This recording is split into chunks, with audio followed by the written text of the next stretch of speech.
choka. So gimanyalo encourage any the individual schools gibed public. Seche moko wachoga ni kiyuda head of institution man nigi interest e chiwo quality education to bro manyo jolony to wuoyo gi jopuonje nikech nitiere 844 gi CBC opogre en gima se implement for quite some number of time. Opogre kata kaka nyithindo jopuonje romo beni loso documents gi kaka owinjo beni gi facilitate learning a class.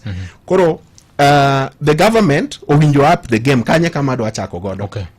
Owinjo gi offer quality not quantity training. Nikech TSC offer quantity. Gikao jopuonje kata na 400 in one sitting. To part of some of those facilitators, sorry to say, they lack the capacity of what is intended to do. Koro gimanyi quality facilitators, then gi break down.